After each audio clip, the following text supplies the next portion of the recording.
one thing I can't stand doing is just talking at people. And that's what we're going to do today. Today, it's all about talking with each other, not just in terms of the conversation we have, but literally talking with, talking in a way that allows us to gain insight to views, perspectives, and orientations, because that's what our purpose is today.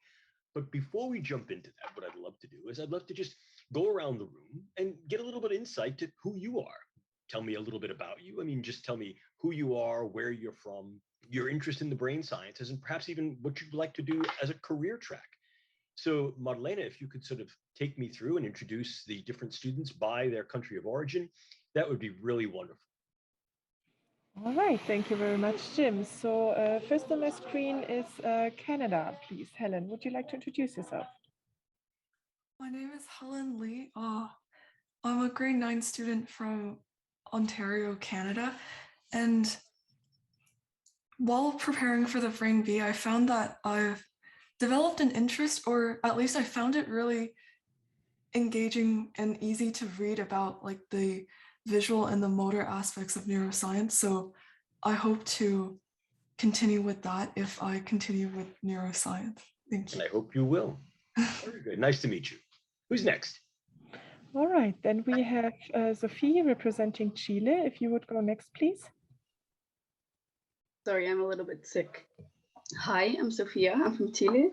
I'm 16-year-old, and Chile is in South America. Some people don't know that, so I just mentioned it. Well, I have interest in pursuing a medical career. I still don't know what I want to study specifically, but I do know that I want to help people and I want to inspire future generations in my country to do the same. Wonderful. Well, hopefully what you're participating in here will help you, inspire you, and contribute to your success. And I hope you feel better. Thank you. All right, next up, representing Italy, we have Isabella. Hi everyone, I'm Isabella, I'm from Italy. It is an honor to be here, and my interest in neuroscience was born in this competition, and I would like to be a researcher. Isabella, dove in Italia lei? What? Dove in Can you repeat, Italia? please? Che città? Che città in Italia? Can you repeat, please? Che città in Italia è lei? What time is in Italia? Yeah. Che città? What city? Che città, Che scusate. città in Italia? Calabria. Calabria, eccellente. Yes. Scalea, yes, I'm in the sud. Sorry. Benvenuto. Benvenuto. Vale.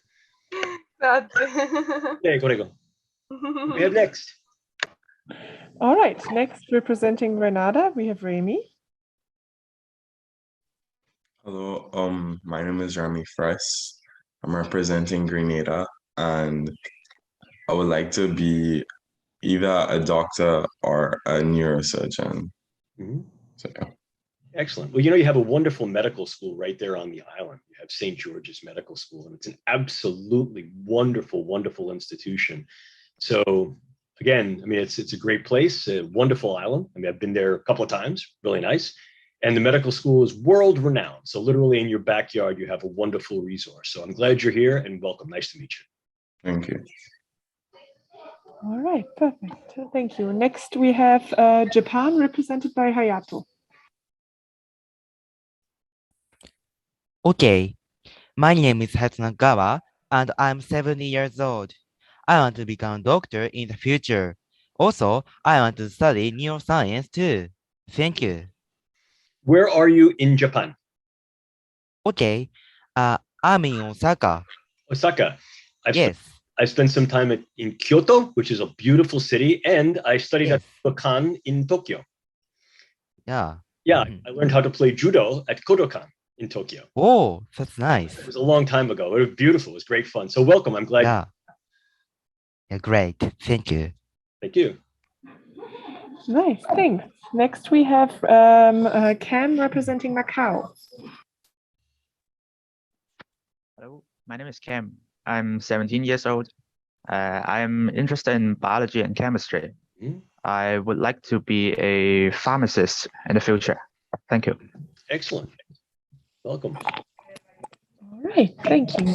We have Lithuania represented by Ugna. Hello, I'm Ogna. I'm representing Lithuania, and in the future, I'd like to be a researcher. Welcome. Nice to meet you.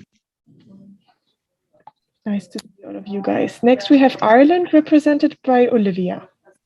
Hi, my name is Olivia, and I'm representing Ireland. And in the future, I think I'd like to pursue research in the neuroscience field. Very good. Excellent. And welcome. All right. Next up is Poland, represented by Dominika. Hello, everyone. I'm from Poland. My name is Dominika. I'm 18 years old, and I've started neuroscience last year, and I got really interested. That's why I'm here, because that's what I want to do in the future.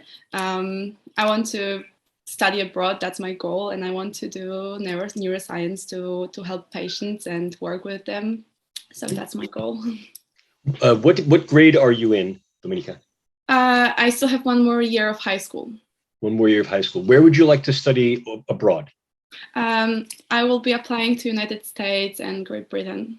Ah, excellent. Well, after you're in your first year of college, right, when you enter the university as a university student, please get back in touch with me. Please get back in touch with me either through leadership initiatives or through the International Brain Bee. We always like to take international students as visiting scholars to work with us for a summer at Georgetown, and I would welcome having you. I will be more than happy to do that. So thank you. Wonderful. My pleasure. Awesome. Next up, we have France, represented by Alexandre. So hello, my name is Alex. I'm a high school senior in France. I'm 17 years old. I've lived here my entire life. And I truly enjoy France. I like neuroscience because, well, I actually started the Brain Bee a few years ago. I redid it a few times. And every single time I just went through the study materials again, I got really interested in just seeing, how this controls literally pretty much every single aspect of our human nature. And, well, if I were to say, I'm particularly interested in, I would say, brain cancer, in particular DIPG and glioblastoma, just because of how devastating they are and how far we are, but from finding a cure. Absolutely, very, very, very difficult disorders to treat. You're absolutely right. Welcome. I'm glad you're here. All right, perfect. Next up, we have June representing the Netherlands. Hi, I'm June. I'm 17 years old, and I will be studying mechanical engineering next year, but maybe in the future I'd like to go in the biomedical engineering direction. You don't need to. More and more of what we're seeing in neurotechnology research development and applications in use are coming from the intersection between electrical and mechanical engineering that have a biomedical focus. But what we're seeing is a lot more of the integrative neuroprostheses coming out of the mechanical engineering disciplines. And so the focus, your focus on mechanical engineering positions you very, very well in the future in the brain sciences and neurotechnology. So great. That's very exciting. Yeah, it is. Yeah, it's cool. All right, perfect. Thanks for sharing. Next up, we have Yelizaveta representing Ukraine. Hello, everyone. My name is Yelizaveta. I'm 16 years old, and I'm from Kyiv, Ukraine. My interest about neuroscience is linked to my personal story and to my observations of diseases of my relatives and friends, because my grandfather suffered from ischemic stroke, and my friend had a psychological condition, and this inspired me to pursue a career in medicine, in particular to become a neurosurgeon. And I really hope to contribute to medical field in my country. Yes, Savita, also thank you so much for being here, and thank you also for your bravery. And my thoughts and good hopes go out to you. Terrible things happening in your country right now. Please be safe. Awesome. Thank you very much. Next up, representing Australia, we have Calvin. Hello, everyone. My name is Calvin. I'm 17 years old and I'm currently studying in Australia. My passion in neuroscience grows as I study more and more of the learning material, and I'm just fascinated by what this organ, this small structure can accomplish. It's just so amazing. And in the future, I would like to continue studying this subject and become a neurologist or a researcher in neuroscience. Thank you. Excellent. No, I mean, I can't agree with you more. I've been a brain scientist for 40 years this year, and there's been a day that I've gone to work that I haven't been amazed. It still continues to amaze me in so many different ways. And the more we learn, the more enigmatic and at the same time insightful we become with regard to our understanding of the brain. So you're in for a great ride. I mean, it's a wonderful one. Yeah. Next up, representing the United States, we have Anmol. Hi, I'm Anmol from the United States. I'm a junior, I'm 17 years old, and I live in New Jersey. And as I've studied for the Brain Bee, I've really started to get a passion for neuroanatomy, and I want to pursue a medical career when I'm older. Excellent. Where are you from in New Jersey? Greenbrook. Okay, so do you know Somerset County? I do. Yeah, so I live there.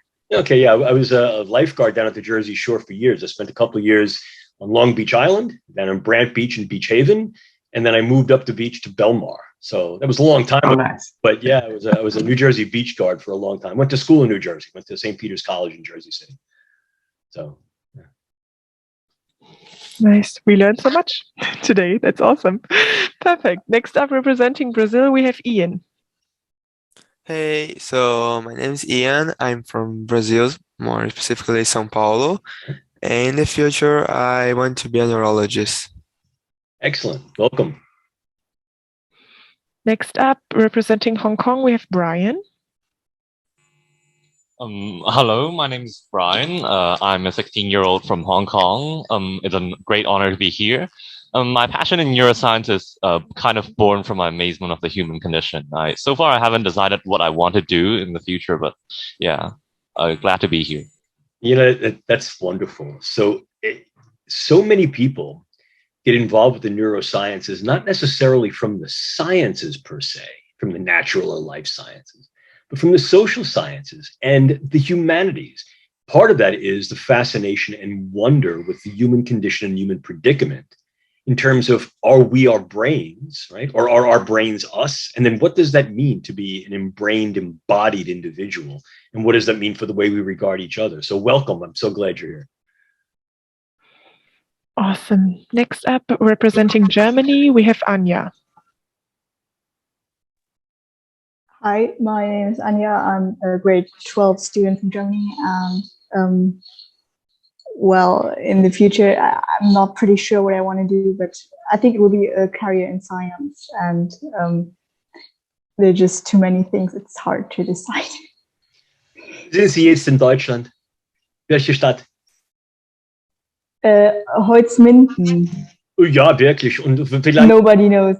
Ja, ich weiß es wirklich gut. Und für wie lange sind Sie da?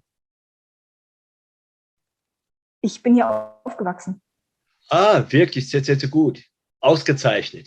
Und für Ihre Karriere, das ist zum Beispiel, das ist im Allgemeinen oder angewandte Wissenschaft oder das spezifische Neurowissenschaft, oder? Bio und Physik eigentlich generell. Ah, super, super. Willkommen, herzlichen Willkommen und herzlichen Grüße auch. Schön. Danke. Herzliche Grüße zurück. It's amazing how many languages you know. This was awesome. I'm also native speaking German, so that was amazing. Very impressive. Oh, thank you. That's just had a long time. Awesome, thank you. Next up, we have Latvia, represented by Hubert. So, hi, my name is Hubert. I'm 18 years old, and in the future, I want to study either medicine or biotechnologies. And there's no reason you can't study both. More medicine is biotechnology, and biotechnology is used in medicine. And so wonderful, wonderful interests. And I think you'll find the combination of the two of them really fascinating. Thank you. Representing Iran, we have Ali. Hi, can you hear me? Yes. Hi, I'm Ali. I'm representing Iran, and I'm really interested in neuroscience because the more I study it, the more I fall in love with this science, and I guess I will never get tired of studying it because when I, let's say, when I study it, I understand that neuroscience is not just about, can say, biology, chemistry. I think neuroscience is even truly related to our own feelings, emotions, we can say thoughts, faiths, beliefs. And when we know neuroscience, we are actually knowing ourselves. And this is really, really important for each human beings to know neuroscience. And about my future, I can say I really like to study neurology, and I really love to study abroad, especially United States of America, and I don't know, cities like New York, I don't know, Washington, California, and that's thank you. Well, Ali, let me tell you, I mean, you're absolutely right. Getting involved with the neurosciences is probably one of the most deeply introspective careers that you could pursue. I mean, it's studying the essence of what we are, and you're using the organ to study itself, which is really cool. And exactly. The same offer goes out. I mean, if you're interested in doing some work with our research group in the future when you're in university, please get in touch with me. We always welcome international visiting scholars. It'll be great fun. And as you could tell, perhaps not from my particular American accent, I was born and raised in New York City. That's my home city. So I recommend it very, very highly. I live in Washington, D.C. now, but New York is home. So it's a great city. Thank you very much. Thank you. Cool. Awesome. Next up, representing China, we have Yingying.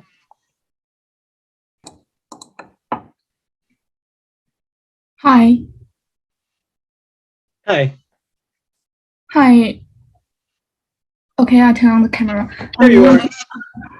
Okay, I just run out and there's rain outside, so my hair is wet. Yeah, okay, I'm Yin from China, and my interest for neuroscience bouncing about several years ago because I love to know something about consciousness, but I started doing it about half a year ago. Yeah. So it's really a new discipline for me, but I'm really happy to join the international Grimby. In the future, I haven't decided what I want to study in the future, but I think I will pursue a science career. Yeah, thank you. And I'm really happy that you're studying neuroscience. So I'm sure you'll enjoy it. It's as Ali said, it's like a love affair. Really, it is. And the more you study, the more fascinating and enigmatic it becomes. So I wish you all the very, very best, and I'm glad you're here. Awesome. Thank you very much. Next up, we have Nepal, represented by Nista.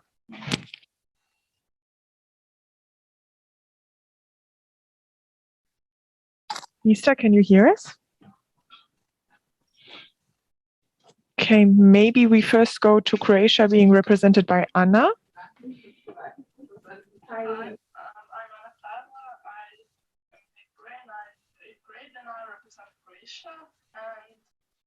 About my future, I'd like to study abroad and one day hopefully become a neurosurgeon. Mm-hmm. Excellent. Where would you like to study abroad? I don't know, maybe USA or UK. It depends. Yeah. Both wonderful. I mean, again, the same offer goes out to you that I extended to our other scholars. Once you're in university, please feel free to get in touch with me. We always like to take on board visiting international scholars, and it'd be a pleasure to work with you. Welcome. Great. Thank you. Sure. Awesome. And then the last person on the list, I guess it's Maya from the UK, named Omale. Maya, can you hear us? Okay, Maya and Nista, if you can't hear us or if you experience technical issues, please write us in the chat. Otherwise, feel free to speak up and introduce yourselves. I guess we will just wait if we get a message in the chat, but otherwise the stage is yours, Jim. Thank you so very much. You know, it's such a pleasure to be here because when I interact with students of your age, I see the future, and that's very, very real. I see the future not only of the brain sciences, but I see the future of how individuals who are involved in the brain sciences will make contributions to medicine, to public life, to international politics, to social sciences, and also to the arts. What we're going to talk about this morning is a bit different. We'll be talking about neuroethics. Neuroethics is a rather interesting discipline. Obviously, I think it's critically important to state that one of the sponsors of the International Brain Bee, the Dana Foundation, was in many ways influential for the term neuroethics reaching the public consciousness. About 20 years ago, the late William Safire, a columnist at the New York Times here in the United States, used the term neuroethics at a Dana Foundation conference. And from that point, the term neuroethics and the idea of neuroethics not only engaged public audiences, but also engaged academic audiences as well, engaged scholars of a variety of disciplines. As the name neuroethics would imply, it engaged those from the brain sciences.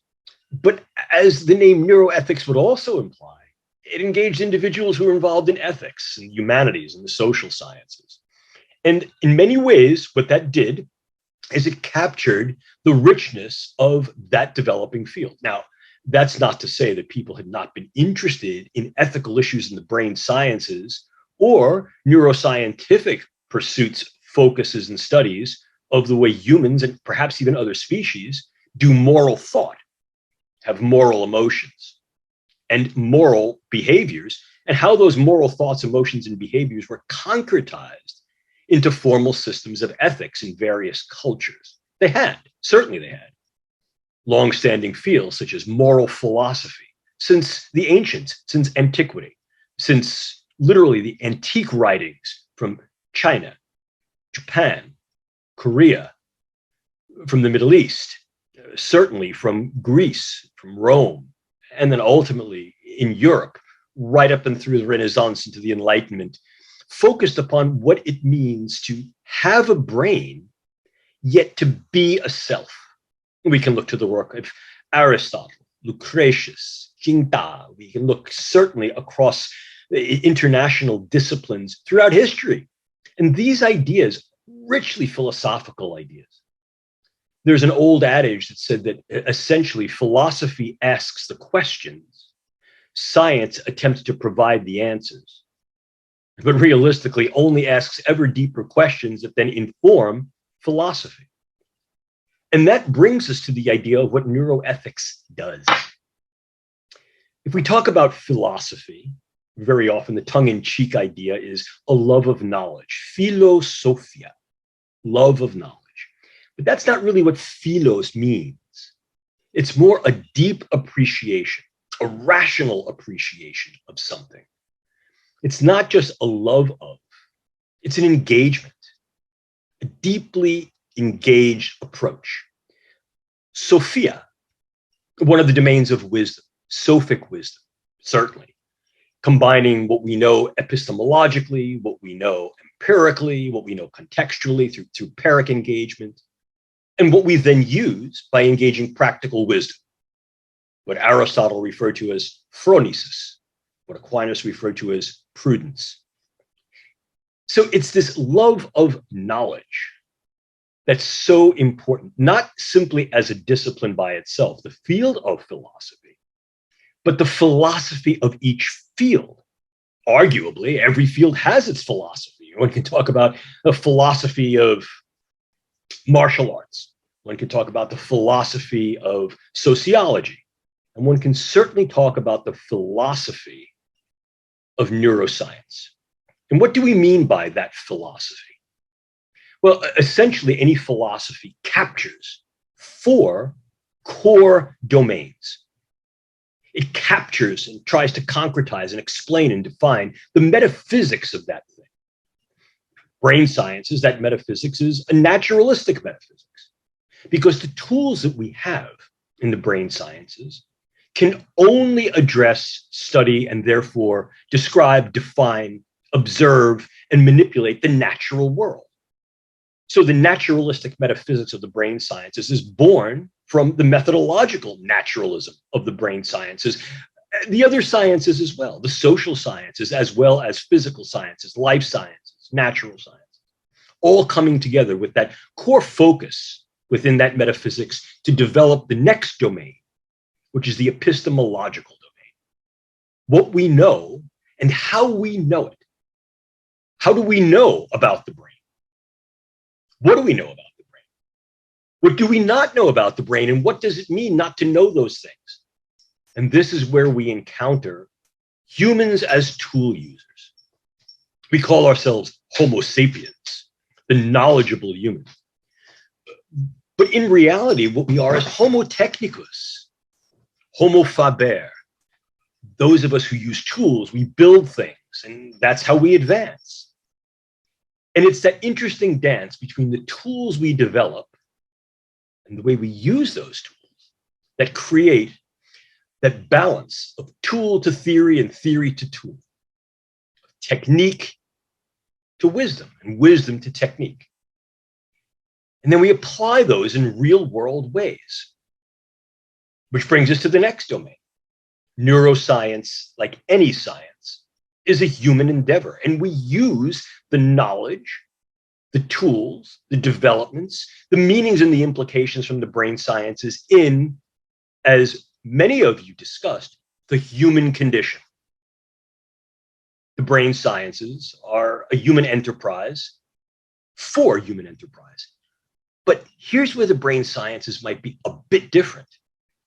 The brain sciences aren't simply a lens that allows us to look into the workings of nervous systems and the brain, but as many of you have noted, and as many of you have declared, that captivates your personal interests, we can turn that lens around to be a mirror upon ourselves, both individually as well as collectively. And when we do that, we then begin to ask profound questions. What does it mean to be a mind, but to have a brain? What is the nature of the self? Is there free will? And if not, what does that mean? By understanding the brain, can we understand the basis of our thoughts, our feelings, our actions?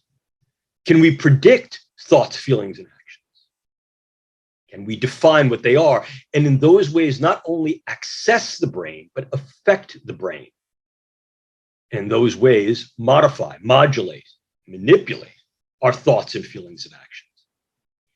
And the answers to those questions in some cases is yes, in other cases is no, but not yet.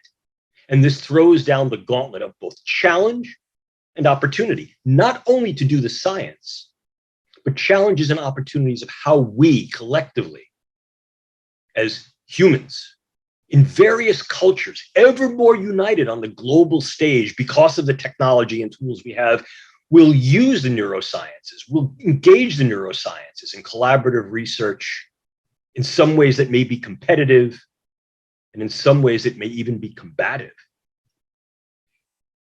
The question then arises, how will we use these tools, this knowledge, this understanding? Which then brings us to another dimension of the philosophical domains of any science, neuroscience included, which is the ethical domain. And I tell you this because I want you to understand that the ethical domain is inextricable from each and all of the other domains of neuroscience, of any science. How will we, as the developers of that science and as the users of that neuroscience, do that research, use that knowledge, and employ those tools? I think the low-hanging fruit for each and all, as you've all said, is to do good, to do something good, to improve the human condition, to lessen the human predicament of suffering in all of its forms, physical, emotional, to make our lives better, not just to increase our survival, but to flourish. But then we have to ask, how far do we go in this flourishing? What's acceptable? What isn't? What kind of research should we do? On who? Who gets the goodies? And what happens to those individuals who don't? What represents treatments when we're using these tools and techniques to define what is normal or abnormal, functional or dysfunctional, able or disabled, right or wrong, good or bad? How does this comport given the fact that the brain sciences today, in 2020, as this International Brain Bee attests in both intent and in action, is a multinational enterprise? Nations differ. Cultures differ, and appropriately so. We differ. We have a saying in the brain sciences, see one brain, see one brain. That brain is an organ that grew up in your body, embedded in your environments and your experiences, and the literal structure of your brain differs from that of anyone else's because of the uniquity of you. How do we take the knowledge of that uniqueness and fold it into our collective use of the brain sciences, locally, regionally, nationally, and globally, to do good? What good? Which rationality? What justice? That's the ethical domain. It's not an add-on to the brain sciences, it's intrinsic to the brain sciences. And this field of neuroethics is literally like one hand washing the other, and both hands washing one's face. In that way, I argue and I pose to you that there's something meta-ethical, as well as perhaps meta-scientific, about neuroethics. I mean, look, the field itself is made up of two orientations, two foci, two approaches. The first is, if you will, literally neuroethics, where the prefix neuro represents the tool and the suffix ethics represents the thing we're studying with the tool. Neuroscientific approaches to understanding how we do ethics. The neuroscience of ethics, somewhat colloquially. Perhaps more appropriately, neuroscientific and neurocognitive studies of the way that we as humans engage moral thought, feelings, and actions, and then how we concretize them and formalize them into systems of ethics and law, and what that then means for our social interactions on a variety of levels, from the idiosyncratic, the individual, all the way to the international. But wait, if we're going to study in any form or in any way, then I think it becomes important to study in ways that are right and good, to do research in ways that are right and good, and to define how we're going to use the products and deliverables of that research, whether it be knowledge, whether it be tools and techniques, in ways that are definably good. What should we do? What should we not do? And why? And in that way, you see the other domain of neuroethics. That is to say, now, neuro, the prefix, represents the thing we're studying, and ethics, the suffix, is the tool we're using to study it, articulate it, guide and govern it. So now we're talking about the ethical issues that arise in and from the brain sciences and development of its tools and techniques in the variety of ways that express themselves in the social milieu multiculturally, because in 2022, as this brain bee illustrates to each and all of you, the brain sciences is a multinational enterprise. True, very often it is the domain and dimension of developed countries, but that's not exclusive. Developing countries are becoming more and more involved, at least in the knowledge and capability of the brain sciences, if not its research. And the brain sciences are also creating leverageable information, tools, and economics that can change the relative level of balances of interaction between developed, developing, and even non-developed countries. And we have to ask, what does that then do for the biopsychosocial dimensionality of the real world? So this field, neuroethics, brings together those two orientations. Can we use the brain sciences to study as we engage moral thought, moral actions, moral feelings? And what does it mean to have those thoughts? How do we engage our ethical behavior? How do we treat each other? What do our feelings mean? Do we actually possess some form of free will, or are we indeed neurological automatons? But wait a minute, we also have perhaps free won't, If we understand how the brain works, we understand that the brain essentially modulates itself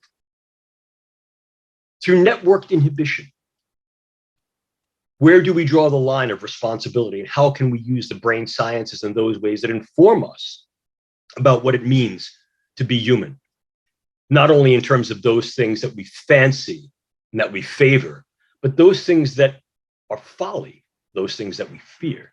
Not only are good traits, but perhaps those that are far more dangerous. As world events play out daily, there are those who turn to the brain sciences and say, can't the brain sciences help us to understand? Can't we do something? The answer is yes, in some ways we can. But should we do what we can? And can we always do what we should? That's the other dimension of neuroethics. So what we see is that this field, neuroethics, is an integral part of the very threads of the fabric of brain research and its applications. Its applications in medicine, what represents treatment, what represents optimization, how far should we go in our preventive approaches versus our curative approaches? What does it mean to utilize the brain sciences in those ways that affect our thoughts, our feelings, our actions, medically as well as socially? How will we distribute those goods and services? Who will get the latest and greatest technologies, and what happens when multiple iterations of those technologies occur? Will these be renewable, or will we render some individuals obsolete?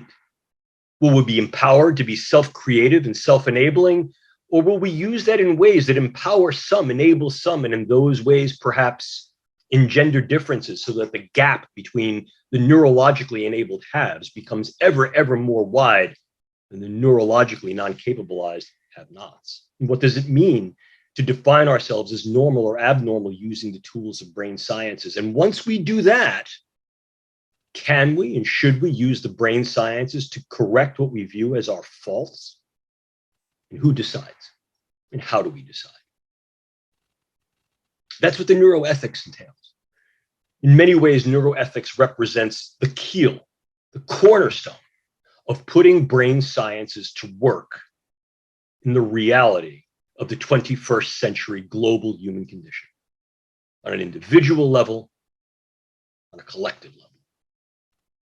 It takes that lens that I spoke to you about, looking into the brain, and squarely turns it around, allowing that lens to become a mirror where neuroscience can look at itself, a mirror where we, as the doers of neuroscience, can look at ourselves through an investigative, insightful, and I think critical and hopefully revisionist eye, to identify those ways that we behave, we think, we emote, to understand them and to understand ourselves better, and in that way also to conduct our science in better ways, more sound ways, and to use that science in ways that are good, sound, and right by some consensus.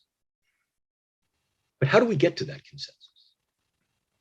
How do we enable guidelines, governances, when in fact so many countries are involved in the brain sciences?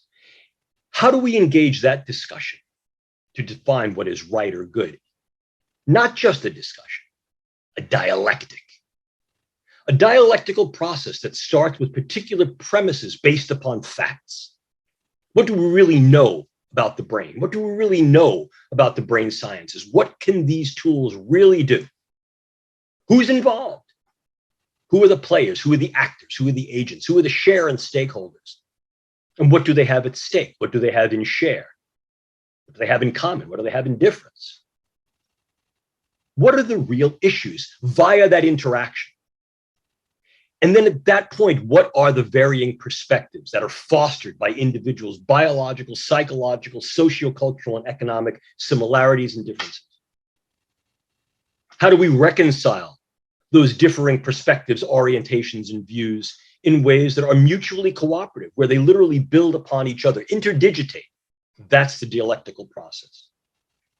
A premise that develops into a thesis, that encounters, appreciates, engages, and acknowledges contrasting views, antitheses. but then brings those together in a way where the whole is greater than the simple sum of its part, the synthesis.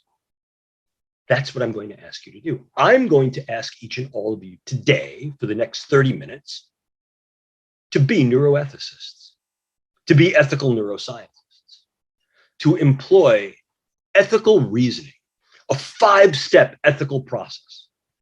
What are the facts? Who's involved? And what are their issues? What are their important values? What are their viabilities? What are their views? What is the ethical issue? What can be done? And what should be done? I'm going to ask you to do that. I'm going to ask you to approach that method utilizing a case that is provided to you, based upon a very, very real set of clinical circumstances, utilizing a state-of-the-art neurotechnology called deep brain stimulation that has now been able to literally pinpoint key nodes and networks in the brain, and by modifying their activity, change patterns of thought, perhaps emotionality, and certainly certain behaviors, oriented towards reducing the burden of the human predicament of disease and injury, but in so doing, also modifying, modulating, manipulating the organ that is so very, very much a substrate, a part of what defines our memories, our identities, ourselves, and our interactions with others. We have a brain, but we are a mind. Deep brain stimulation, like so many techniques in the brain sciences, allow us to access the physical structure and that way assess, access, and affect its very real multidimensional functions.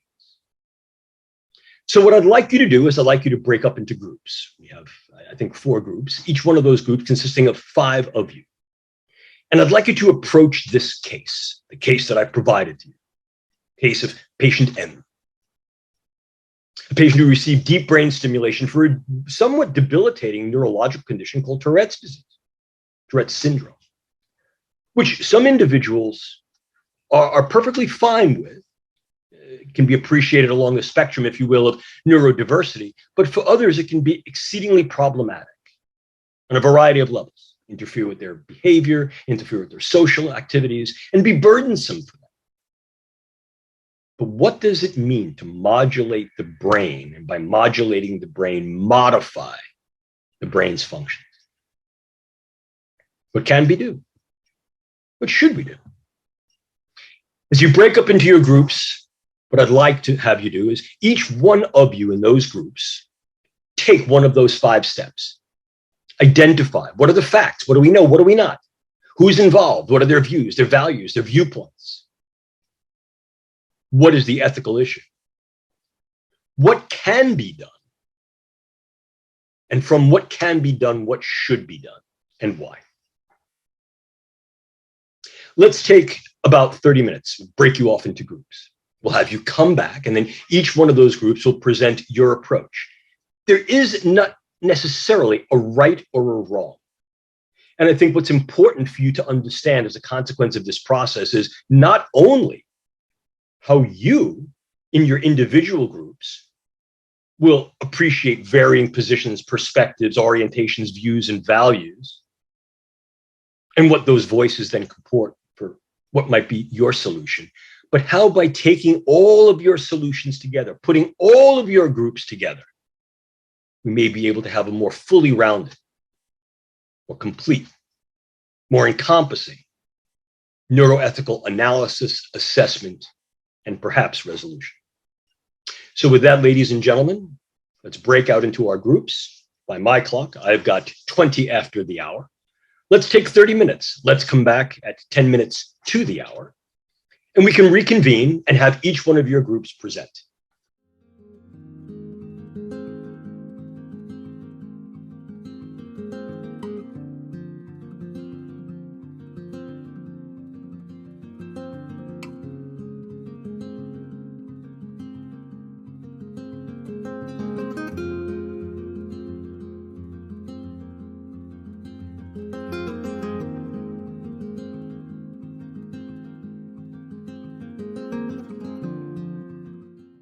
have group one. Okay, well, for the fact states, first, we know that the deep brain stimulation has reduced the symptoms of the patient. And we know that she began to be more confident. We also know that the people around her has noticed that she has changed her personality. But we think is that we don't know how do she really feel about it. And the parts involved are the people around her that think that she needs to stop the deep brain stimulation, and the patient that thanks to their insistence, or we don't really know why she did it, but she interrupted. I think we think that the ethical issue was if the deep brain stimulation has really pained her, or if the ethical issue is like what is the real meaning of personality, because we think that maybe because she has this syndrome when she was a little girl, maybe people are used to see her with these symptoms, or maybe it was influenced their point of view of her personality, but maybe this new her is really her real personality that maybe was hidden because of the symptoms or the syndrome. And we think that this is the real ethical issue. What can be done is try to figure out if the deep brain stimulation is really altering her personality, or if it's only putting away the symptoms. And what should be done, we think, is after discover what are the real effects of deep brain stimulation, is try to know what are their feelings that she prefer to continue this treatment of, or if she want to interrupt it. If she want to have this identity crisis, or if she prefers to try other options. Yeah, that's all. Thank you. Very well done. So essentially the issue is, what is the meaning of personality? Whose personality is it? Yes, how the ethical issue here being, is it satisfactory to the patient? And if it's satisfactory to the patient, do we act in the patient's best interest and therefore continue? Well, during his thing, we examined, a point of view also that, maybe you could argue in some utilitarian context, you could say, well, the family, well, the spouse and the siblings are more people than the patient. And so since, let's say, if you stop the treatment, they will be happy, you could argue that there's greater overall happiness, as, they say they're not happy, content with it. Then again, there is a question of, personality. Maybe this is genuinely what she's like, and they just can't really accept that. So that's another route we are looking for as well. So ultimately, what should be done? Well, her treatments got approved. It says it got approved. So there definitely is some medical backing to this, using deep brain stimulation. So my opinion is, well, I understand that, if the patient, first of all, as my other teammate said, the patient should really be the one. She's an adult. She should be saying, how does she feel about what she's doing, what's going on. And then, as she said, I kind of agree with, conclusion given by everyone. Very good. Very good. Excellent. Very, very well done. Well done. Precise, articulate, hit each one of those 5 major steps fully, completely. And I think you did a fine job. Bravo. Bravo to each and all. And brava to each and all. Group 2. Prego, è eccellente. Ed anche la presentazione è stato bene, eccellente, l'inglese perfetto. Grazie mille. Brava, brava. Group 2. Okay. Can you hear me? Yep. Oh, okay. I will first talk about the facts. The patient M received a deep brain stimulation treatment. And after the DBS, the symptoms of Tourette syndrome were alleviated to an extent that was comfortable to her, while previous pharmacological approach didn't. Her personalities has also changed it, and she does a lot of new activities which she enjoys, and she can build up friendships. But her siblings and spouse are not supportive of the personality change. That's about the facts. Thank you. And I'll talk about the parties involved and their respective positions. So her siblings and spouse, her family, they are against continuing the treatment because they do not appreciate M's new personality. And for M, it is not specifically stated how she feels about the treatment, but from her behavior of participating in a variety of activities after the treatment, it shows that she does not disapprove this new personality and the treatment. And for the doctor and the hospital, it is unknown, but I think they will, the opinion will be more focused on how the siblings and spouse and herself, the final conclusions they give after the discussion about what should be done. And that's about the parties. Okay, so the ethical issue, basically we have two, not options, but we have two parties here. We have the family that is basically against continue the treatment because of the personality changes, and we have the M person who is basically being helped by the treatment in her Tourette symptoms. So the question here is how much impact should the family having on altering the treatment itself? Should only the family being considered the opinion, or should like the patient being helped also be considered, and how much they should like wait on the final decision? And that is it. Okay, and for what can be done, we have two options. You could either continue with the deep brain stimulation operation, which would prioritize her, or you could change the treatment, which would prioritize the family and make the family happier.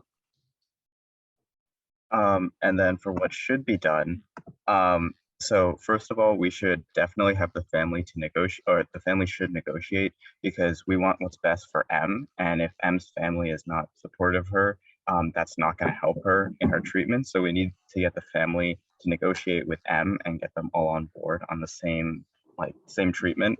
But ultimately, we believe that M should stay with her deep brain stimulation, because she is suspected to be happy with the treatment. She enjoys her new personality change and making friends.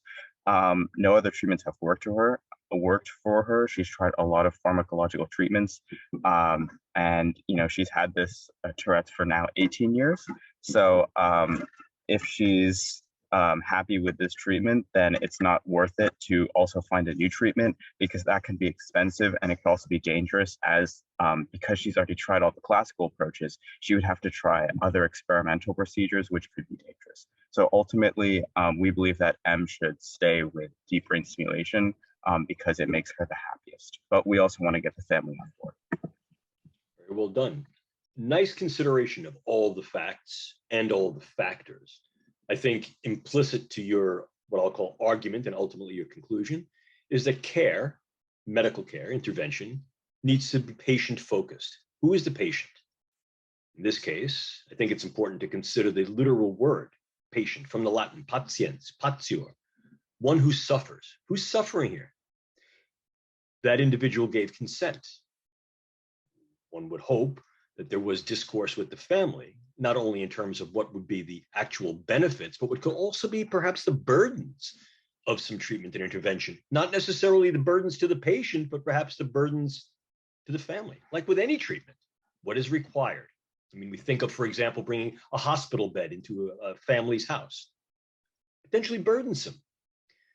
But just because it doesn't please the family, that may not necessarily be grounds to discontinue the treatment. And you did a wonderful job in using that term negotiation, negotiation towards some basis of conciliation.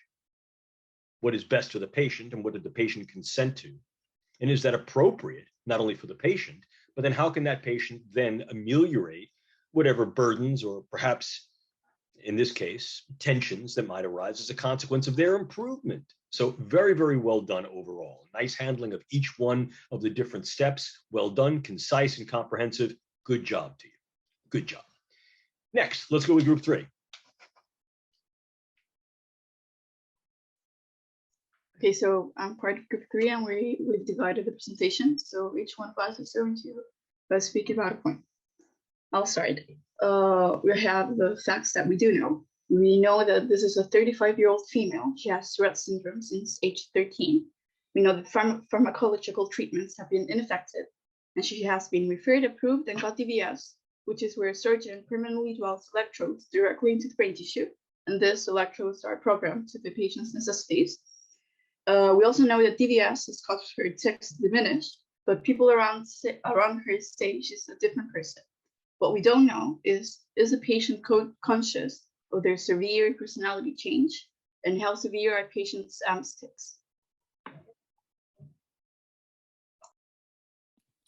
Now I will say about the involved parties and their respective positions, because we have on one side, we have the patient M, and she lives with the Tourette syndrome, and she doesn't approve of it. She doesn't feel comfortable with it. She wants to reduce the tics and increase her quality of life.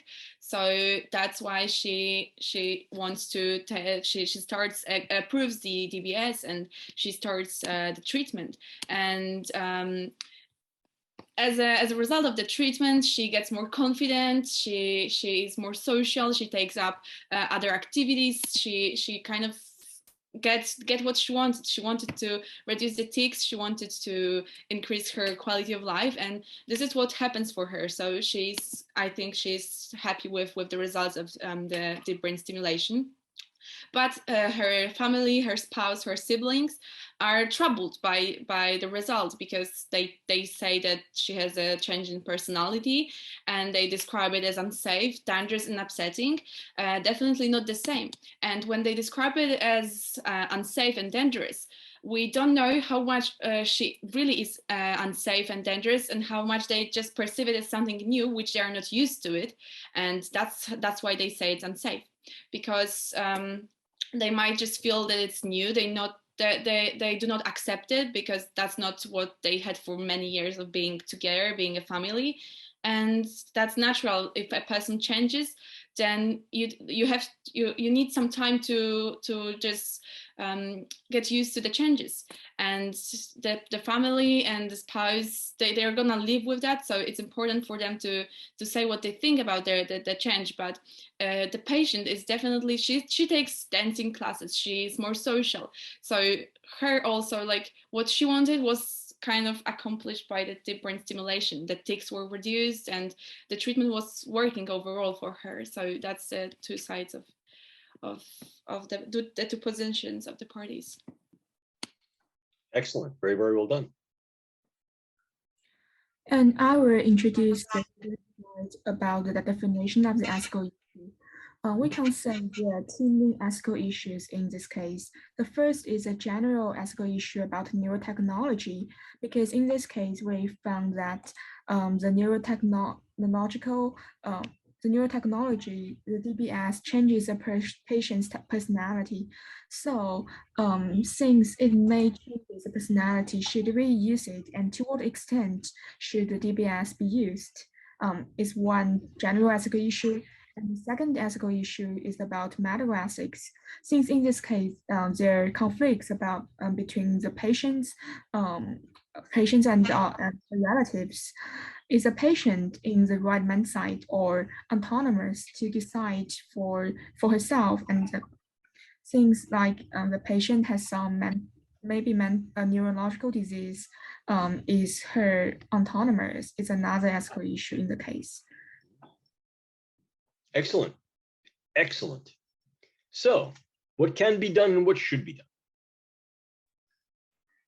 Well, these questions can be answered purely rational, and we can do something with the DBS. So we can either remove it entirely, which would be the will of the family, and we could see if we can downregulate the DBS to a certain extent where the personality changes would not be as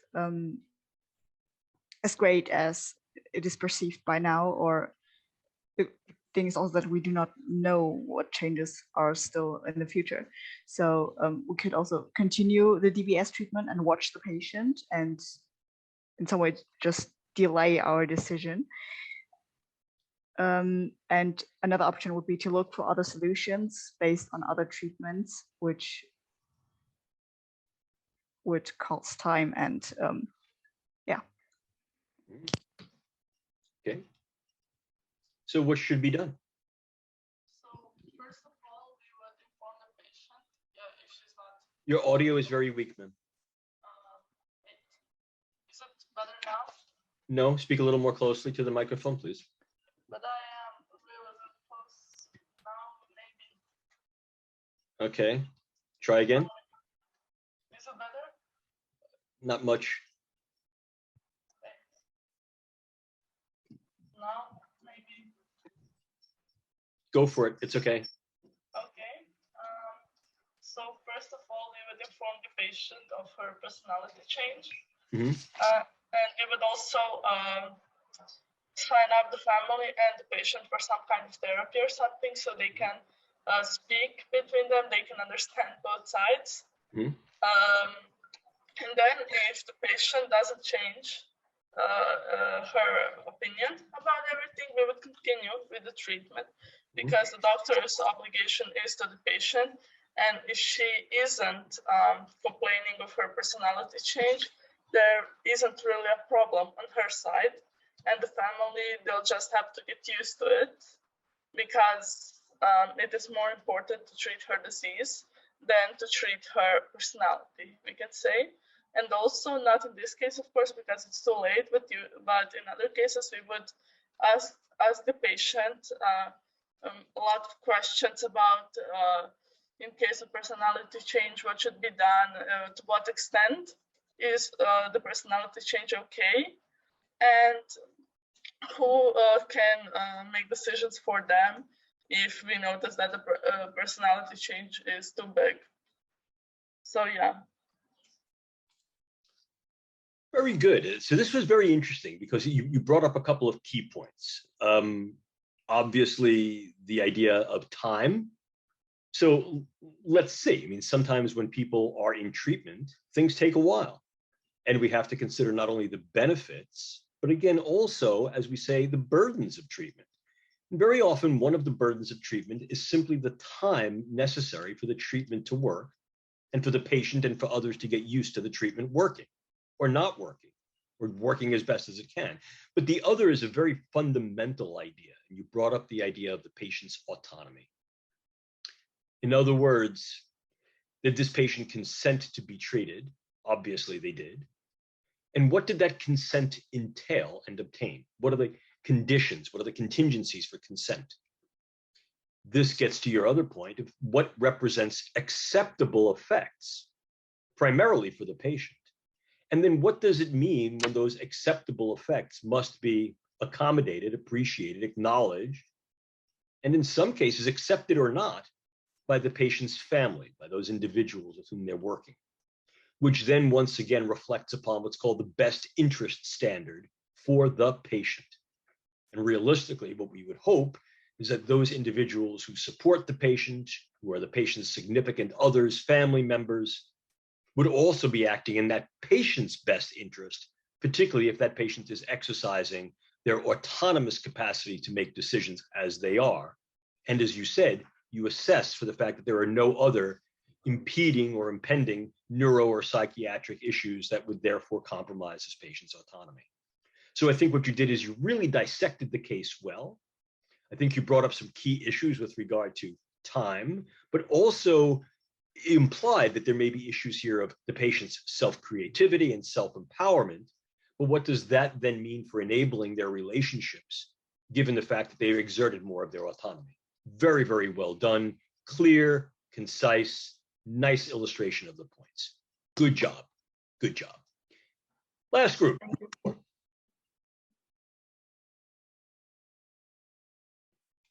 Hi, can you hear me? Yes, gotcha.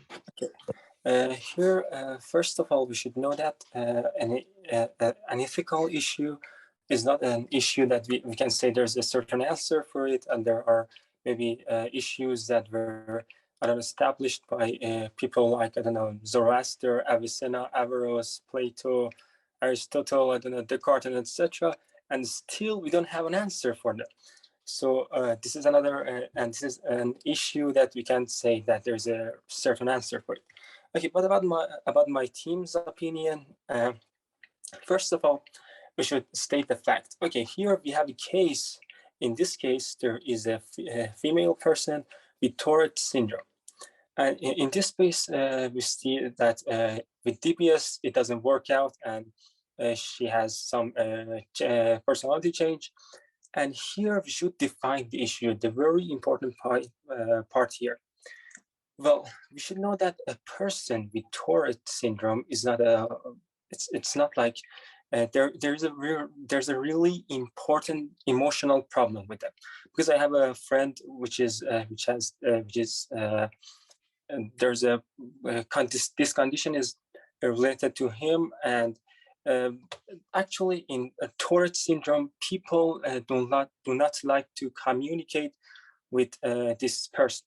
And this is a really important fact, because they might make fun of him, make fun of her, and this can make, I don't know, maybe we can say seclusion, and people won't come, and there won't be a communication, and she won't be social, and there would be a lot of problem with this thing.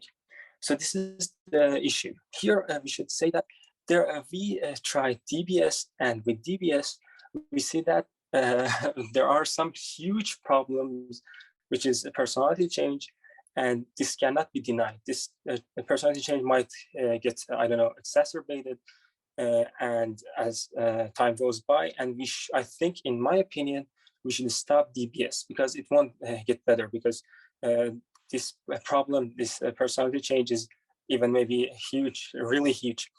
And so I think here we should actually spread awareness of neuroscience to people around that Tourette syndrome person. And in that case, we can say that, okay, we should make others to understand that there is an issue, and that person is normal like others. There is not something that we should say that this person is not a different person, is like others, like me, like you.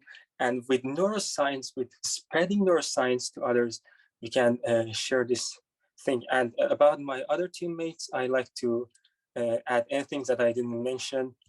And yes, that's all. Any other input from the rest of group 4? Ali did a great job, I think, summarizing and presenting. Any other viewpoints? Okay, this is a very interesting perspective. The perspective here, I think, was important on 3 levels. First, that any ethical approach very often is based upon a philosophical orientation. As you said, are we looking at the work of Zoroaster, Aristotle, Hippocrates, right? Could have cultural differences, social differences, economic differences as well, not just based upon philosophy. Ethics is all about the enterprise. It's all about the effort, the endeavor. The endeavor here is, well, what represents a side effect of the DBS, and perhaps what just represents a change in this person because the DBS is working. As you say, the issue then becomes, was this patient's prior personality, her introversion, her seclusion, her relative lack of engagement, due to social pressures caused by them failing to appreciate her Tourette's not as a disorder, but as an expression of her diversity? And can we then use neuroscience not as a technique or as a tool to engage the brain, but rather as a knowledge base to educate people about what makes them tick? This is very, very important. And I'm gonna recommend that this group do something. This is really, really cool for you. I'm glad you brought this up. I had the wonderful, wonderful honor and opportunity to have a brilliant student of mine named Dr. Rachel Vertzman, who actually had Tourette's. She has Tourette's. And she gives a wonderful TED talk. Let me spell her last name for you. It's W-U-R-Z-M-A-N, Vertzman. First name is Rachel, R-A-C-H-E-L. Look up her TED talk. She got into neuroscience because she wanted to, as she said, learn about what makes her tick. She was being colloquial. In other words, what makes me me? But really to learn more about her condition, not necessarily as a disorder, but as a condition, and what that entails, and what that obtains, and what living with that particular condition, that condition of her nervous system, might mean for her. So implicitly, what I loved about what your group did is they reframed the issue to be one of how can we engage neuroscience to better understand what is norm and abnorm, what is order or disorder, what are we at ease at, or what is a disease, and what is that responsibility, not just to correct things, but perhaps to correct the way the public views things. Very interesting. Very interesting and very, I think, excitingly provocative. So excellent job. Good job. Thank you. So if we take a look overall in the 5 minutes that we have, what we basically see is what is the meaning of personality? The question that you're asking there is, what do we know about the brain? What do we not know? And is it okay to assess and affect the brain, even if we don't necessarily know what the brain is doing? But we can certainly figure out what we're doing to the brain. What can we negotiate? How far can we go? How far should we go? And who are we negotiating with? The patient alone? Patient's family? Society? What is societally acceptable? What represents creativity? Should we be able to use the brain sciences to make ourselves into better people, different people? What is acceptable? Not only what is acceptable to the individual who's being treated, but to others. What is socially acceptable? Community acceptable? What is globally acceptable? Do those norms and values that represent culture in one place represent something different somewhere else? And ultimately, what is neuroscience as a tool? This gets back to neuroethics in its first tradition. In other words, yes, we can use it as a lens to look into the brain, but perhaps we should use that information to look back upon ourselves, to teach each other what represents normality, diversity, ease, capability, and acceptance. Good job. Good job. Thank you. All of you, each and all of you, all four groups, I think, did wonderfully well. I hope you enjoyed the experience. I hope you found the experience at least informative, if not interesting, and maybe at best a little entertaining as well. This is not just, here, I met you, now goodbye. Please feel free to contact me directly through the Brain Bee. You can get in touch with Astrid, or any one of our other Brain Bee mentors. Feel free to write to me if you have additional questions, not only about Brain Bee issues, but about neuroscience and about your careers. And again, as you go forward in your career, please do stay in touch. I'm always looking for the opportunity to engage students, work with others. I learn so much from you because the questions you ask are the things that are going to be important to shaping the future of brain sciences. Congratulations to each and all of you, even just for being a part of the International Brain Bee and for doing so very, very well. I wish you all much success, much luck, and really much happiness. Follow your dreams. It's the best advice I could give you. Be well.